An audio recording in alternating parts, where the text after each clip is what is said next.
Up the left slope of the valley, you can see the chapel of Climacus built in the 20th century. The Bedouin refer to the recently built stone shrine as Galilee Max. This site commemorates the devotional work of St. John Climacus, or St. John of the Ladder, who spent 40 years of solitude in a cave above the existing chapel during the 6th century. During this time, Climacus was elected abbot of Sinai and was asked to write a spiritual guide. He composed the Ladder of Divine Ascent, which likens spiritual life to the ladder seen by the patriarch Jacob, extending from the earth to heaven. The book is a classic work and is read and treasured to this day by monks and laymen who visit the chapel for prayers. The ladder, as written by St. John Climacus, consists of 30 rungs, each step corresponding to a spiritual virtue. Through silence and solitude, hermits and monks sought to climb the divine ladder. The first rung instructs the renunciation of all earthly ties, and the next 14 relate to human vices, such as talkativeness, anger, despondency, and dishonesty. The final 15 rungs relate to virtues, including simplicity, prayer, holy stillness, and humility. The crowning virtue is love.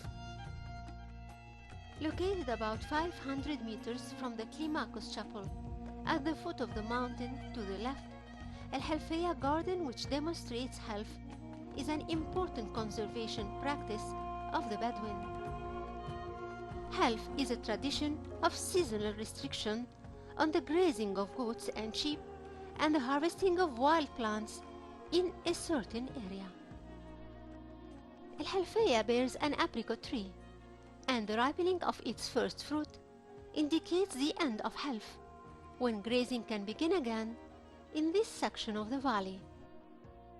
The first rain of autumn marks the new season of health. The valley opens up to form a small sandy basin with tamarisk trees. The tamarisk excretes a substance called mena as a result of the activity of two different types of insects.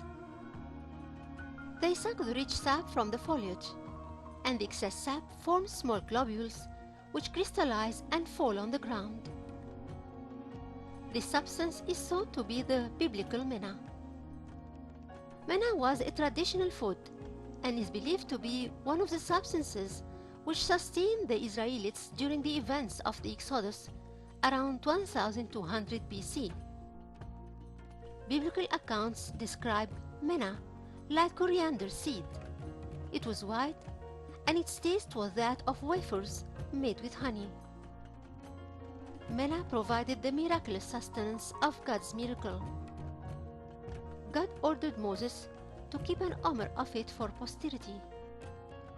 According to the Old Testament, God said to Moses, "Fill an omer of it, to be kept for your generations, that they may see the bread wherewith I have fed you in the wilderness, when I brought you forth from the land of Egypt."